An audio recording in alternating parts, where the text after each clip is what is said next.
बिस्मिल्लाहिर्रहमानिर्रहीम। अस्सलाम वालेकुम। Welcome back to my YouTube channel Hadi biology 24। Dear students, इस वीडियो लेक्चर के अंदर हम बात करने वाले हैं इम्पोर्टेंस ऑफ बैक्टीरिया की।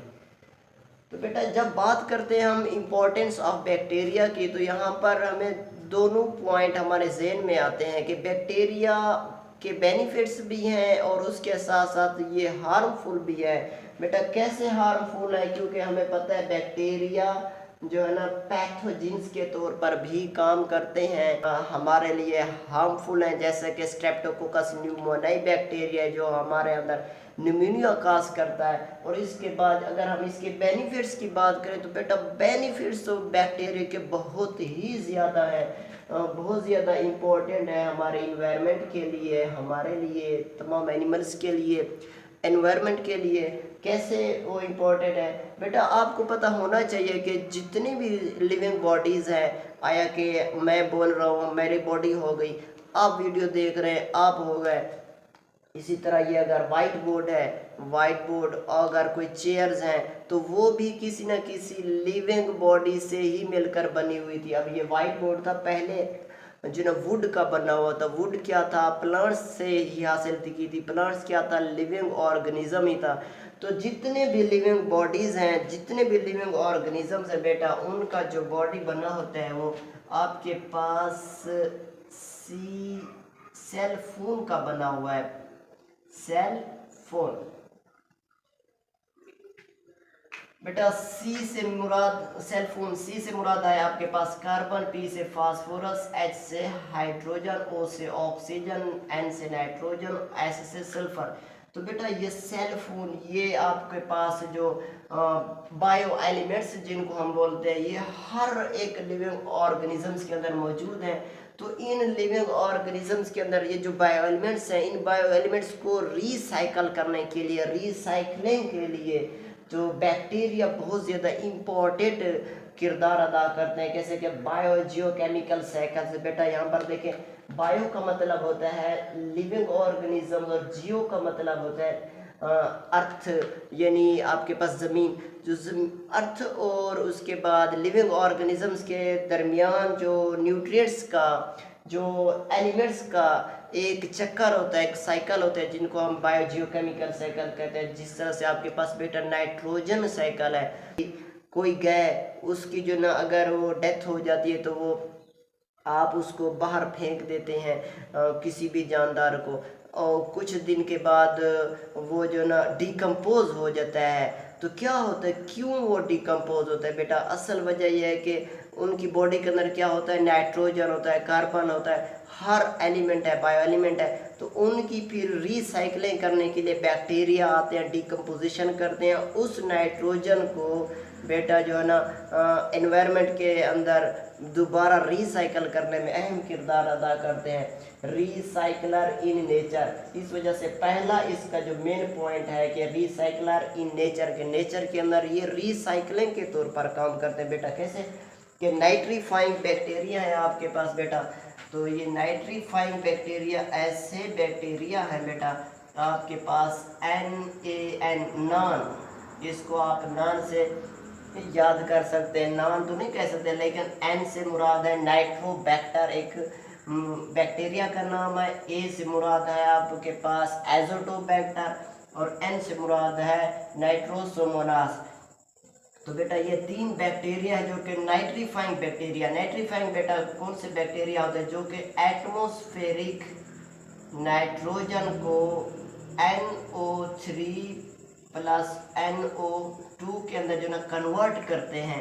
नाइट्रीफाइंग बैक्टीरिया ऐसे बैक्टीरिया जो एटमॉस्फेरिक नाइट्रोजन को NO3 और NO2 की शक्ल में कन्वर्ट करने वाले बैक्टीरिया को नाइट्रीफाइंग बैक्टीरिया कहते हैं। और ये नाइट्रोबैक्टर हो सकता है, एजोटोबैक्टर हो सकता है और नाइट्रोसोमोनास हो सकता है। नॉन की से आप इसको याद कर सकते हैं। इसी तरह बैक्टीरिया डीनाइट्रीफाइंग बैक्टीरिया ऐसे बैक्टीरिया जो जिस तरह सूडोमोनास, सूडोमोनास एक बैक्टीरिया बेटा ये डीनाइट्रीफाइंग करता है। डीनाइट्रीफाइंग से मुराद बेटा ये होता है कि ये NO3 है या NO2 है, इसको दोबारा एटमॉस्फेयर के अंदर दोबारा साइकिल करके, रिसाइकिल करके NO3 NO2 प्लांट बॉडी से दोबारा आपके पास कहाँ भेज देता है, एटमॉस्फेयर के पास। तो ये कौन से बैक्टीरिया, नाइट्रीफाइंग बैक्टीरिया। इसकी एग्जांपल क्या है, सूडोमोनास। बेटा इस तरह ये डिकम्पोजर्स भी हैं। डिकम्पोजर्स के तौर पर तो बहुत ज़्यादा काम करते हैं कि क्या करते हैं, डिकम्पोजिशन करते हैं बेटा किस चीज़ की, ऑर्गेनिक मैटर की। हमारे अंदर और हर लिविंग ऑर्गेनिजम्स के अंदर ऑर्गेनिक मैटर मौजूद है, तो उस ऑर्गेनिक मैटर की ब्रेक डाउन के लिए, डिकम्पोजिशन के लिए बैक्टीरिया जो है ना ये डिकम्पोजिशन करते हैं, डिकम्पोजर्स के तौर पर काम करते हैं। और इसके बाद साइनोबैक्टीरिया। बेटा साइनोबैक्टीरिया ऐसे फोटोसिंथेटिक बैक्टीरिया है, ग्रीन कलर से लिख रहा हूँ इस वजह से, फोटोसिंथेटिक बैक्टीरिया। बेटा ये क्या करते हैं, ऑक्सीजन, ये आपने से ये कहा जाता है बेटा कि शुरू में यहाँ पर एटमॉस्फेयर के ऊपर ओजोन की लेयर नहीं थी, ऑक्सीजन नहीं थी, तो ऑक्सीजन किसने पैदा किया, फोटोसिंथेटिक जो बैक्टीरिया, साइनोबैक्टीरिया, इन्होंने ऑक्सीजन की जो कंसंट्रेशन है एटमॉस्फेयर के अंदर जो है ना भेजी, जिसकी वजह से एटमॉस्फेयर के अंदर ऑक्सीजन आई और ओजोन बनी, और जिससे लाइफ जो है ना ये आपके पास लाइफ जो है ना वजूद में आई।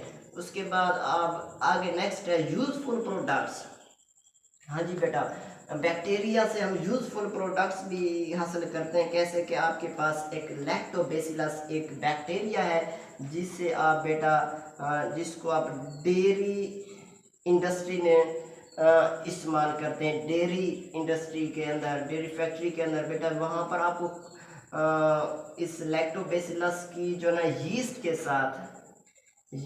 साथ या मोल्ड्स, यानी ये दोनों फंगस हैं, फंगस के साथ बेसिलस लैक्टोबैसिलस बैक्टीरिया को मिलाकर इसकी फर्मेंटेशन करके, जिससे जो है ना मुख्तलिफ चीज़ें बनाई जा सकती हैं, मुख्तलिफ प्रोडक्ट्स, डेयरी प्रोडक्ट्स बनाई जाती हैं। बेटा डेयरी प्रोडक्ट्स वो कौन से हो सकती है, आपके पास बेटा कोई चीज़ हो सकती है, आपके पास बिटर हो सकता है, आपके पास पिकल अचार हो सकता है, आपके पास दही हो सकती है, और इसी तरह आपके पास बेअरीन शराब हो सकता, अल्कोहल हो सकती है। तो इतनी ज़्यादा प्रोडक्ट्स हमें मिल रही हैं किससे, लैक्टोबैसिलस यानी बैक्टीरिया से मिल रही हैं by the process of lactic acid fermentation.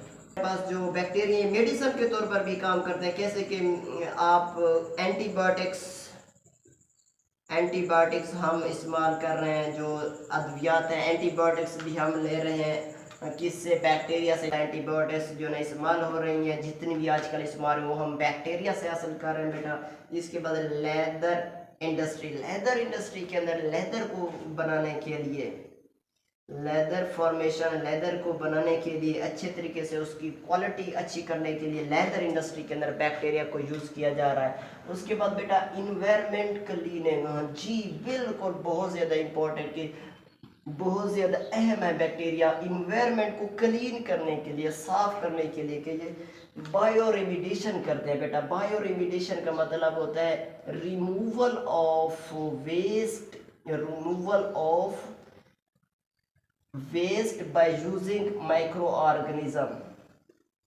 Means bacteria को यूज कर, बायो का मतलब है लिविंग ऑर्गेनिज्म, मीन्स बैक्टीरिया को। रेमिडिएशन का मतलब होता है बेटा रिमूव करना किसी चीज़ को।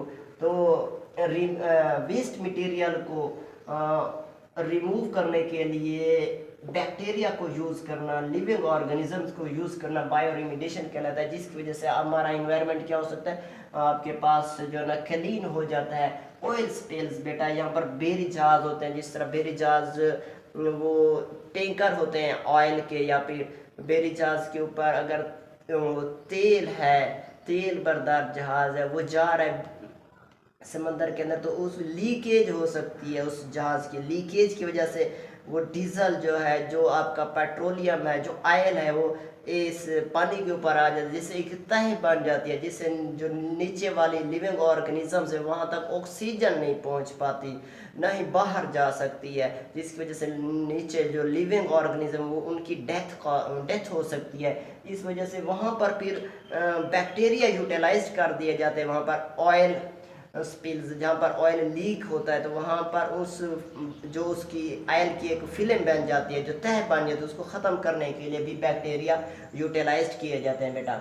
उसके बाद है बेटा बायोपेस्टिसाइड। जी बेटा, बायोपेस्टिसाइड्स कुछ बैक्टीरिया ऐसे हैं जो सॉइल ड्रॉइंग बैक्टीरिया जैसे ग्राम पॉजिटिव बैक्टीरिया जो बेटा ये सॉइल के अंदर रहते हैं और वहीं पर ये अपने जो ना रिप्रोडक्शन करते हैं, जिससे जो ना हम जो ना बायोपेस्टिसाइड्स उनसे पेस्टिसाइड्स बना रहे हैं। पेस्टिसाइड्स का मतलब बेटा ये होता है कि हम पैथोजेंस के खिलाफ उनको मारने के लिए एक बैक्टीरिया से स्पेशल किस्म की अद्वियात बना रहे हैं, जिनको हम फसलों में इस्तेमाल करते हैं, राइस के अंदर, वीट के अंदर, कॉटन के अंदर, जिसकी वजह से जो है ना बहुत ही ज़्यादा अच्छा रिज़ल्ट आ रहा है और जो है ना स्प्रे की ज़रूरत नहीं पड़ रही और मज़ीद भी अभी तक काम जारी रहा है। जैसे कि बीटी कॉटन, ये बीटी कॉटन एक बैक्टीरिया है, बीटी बैक्टीरिया को जो ना कॉटन के ऊपर अप्लाई किया जाता है, जिस ऐसी पैदा होती है कि अब इसके ऊपर किसी किस्म का स्प्रे की ज़रूरत नहीं होती, क्योंकि ये इसके अंदर ही कोई बैक्टीरिया डाल देते हैं, जिसकी वजह से इनकी ये ज़मीन के अंदर ही बैक्टीरिया होते हैं, जिसकी वजह से इस कॉटन के ऊपर कोई पेस्टिसाइड, कोई जो ना किसी किस्म कोई पैथोजेंस जो है ना अटैक नहीं करता, ना ही स्प्रे की ज़रूरत होती है। ये फ्री पैथोजेनिक आपके पास वैराइटीज़ आ रही हैं आजकल, और ये किसकी बदौलत है? By the using of micro organisms means bacteria.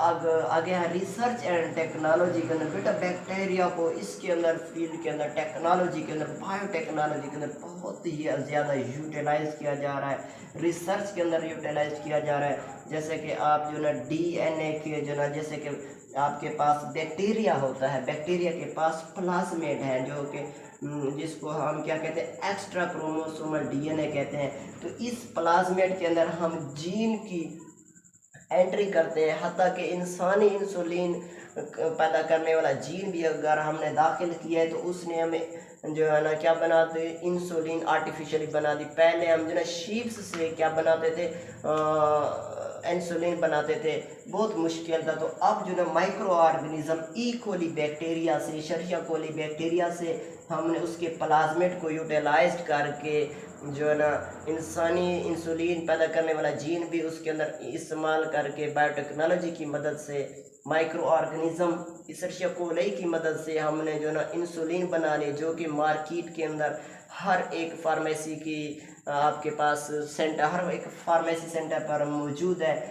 इसके हवाले से बायोटेक्नोलॉजी के हवाले से भी ये क्या है, बहुत ज़्यादा इम्पोर्टेंट है। इसके बाद DNA मैनिपुलेशन बेटा जीनेटिक मटेरियल है, मीन्स क्या, DNA को एक जानदार का DNA निकाल कर दूसरे जानदार के अंदर लगाने के लिए वेक्टर के तौर पर भी आप इसको इस्तेमाल करते हैं बैक्टीरिया को।